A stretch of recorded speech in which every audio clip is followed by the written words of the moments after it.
Boy, that's so annoying right there. They have all these pop-ups. So I'm doing like the Logitech stuff. Is they have these pop-ups that's very annoying. I'm trying to do a video. They have like this. You might have this. You might have this. You might have this. Pain in the butt. Anyways, hey my Legion, how y'all doing today? I'm here today to review the 2011 version of The Thing. Now, what happened was, as a kid, I remember, I didn't see any of these movies until VHS came about. And I didn't know that John Carpenter said that the original Thing from the 50s, I think Howard Hawks directed it, right? It was A Thing from Another World was probably, he said probably one of the scariest movies he's seen as a kid. And if you watch Halloween, that's the movie they have playing on the horror host thing. I guess and they have Plan 9 from Outer Space into Halloween 2. The good Halloween 2, not the Rob Zombie one. And then he decided to remake The Thing. That his own version was Kurt Russell, which is completely different from the black and white version, And there was a big how to do about the amount of violence and bloodshed and gore in that one. And Gene Siskel, said people warned him not to go see the movie when they were reviewing Siskel and Ebert. And he actually liked the movie. I think Roger Ebert did not. That movie was awesome. Well, the black and white one, I saw both these movies when we had a VHS player. We rented both of them. Well, I saw The Thing at a friend's house, and then we eventually found The Thing from Another World, which was much harder to find. Was James Arness playing the monster, and that was awesome too. And then, The Thing became a real staple in the lexicon of horror films, horror sci-fi, And then I found that they were originally, I think, in 2011, they were making a ton of remakes, and a lot of them were awful, like the remake of Friday the 13th.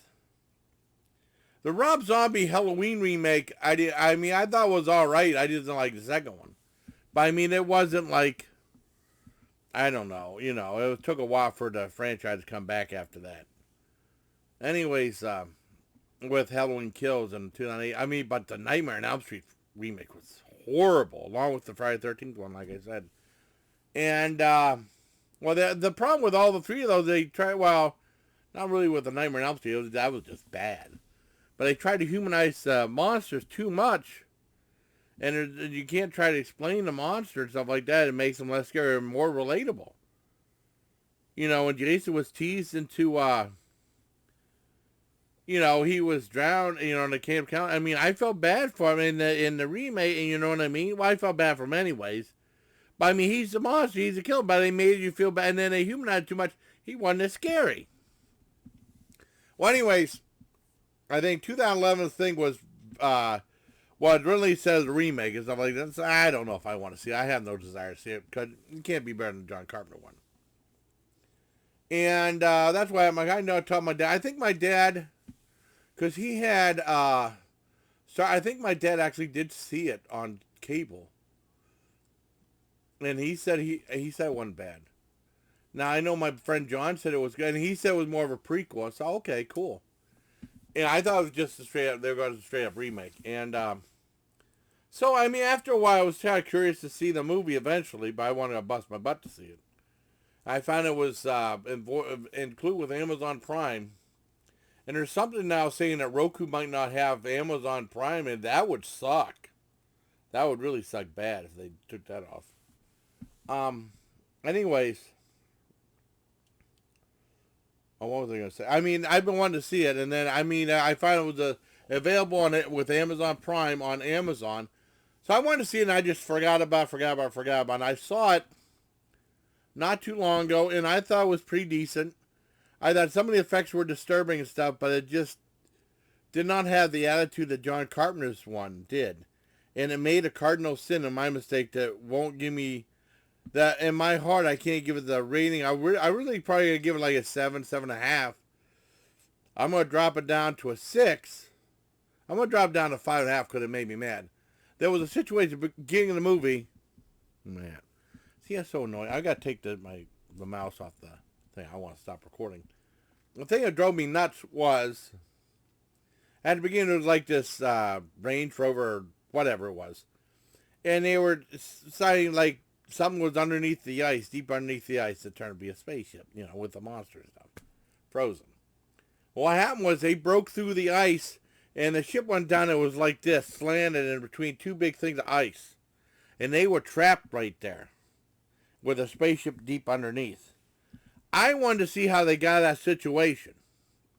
That would have been, that held my interest. I thought it was I want to see how they got out of the situation. And that would have been a movie all in itself, right?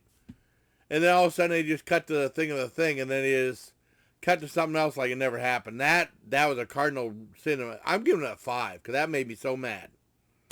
But I mean, it was cool. But they did that. That made me mad. I'm giving it a 5. So as far as like ranking the franchise, I might as well do that too, because there's only 3 movies. 2011 thing. It was fun, that monster movie and stuff, but they cheated on that. I want to know how those guys got out of that situation. They cheated doing that and stuff like that. So that's really hurt the movie for me. In third place, from worst to best, I'm gonna give it The Thing from 2011. Second would be The Thing from Another World, the 1950s one with James Arness playing the monster. And then, of course, John Carpenter's The Thing is number 1, because that movie's awesome. And a great, even with the 2011 one, it didn't have the attitude that George Carpenter's had. He had that great soundtrack, because John Carpenter usually does, along with the directing, he does the soundtrack. Some of those soundtracks are so good, like for Halloween, or that one, or They Live. Escape from New York, and they were really cool soundtracks. I think they really screwed up. I want to see how they got out of that situation. That could have been that could have been a whole movie in itself, and I would have been interested. Well, maybe if it went out too long, it might not have been. Oh well. But I give it a 5 out of 10 for the 2011 version of The Thing. Hope you like this review, buddy. Till next time, please take care, my legion.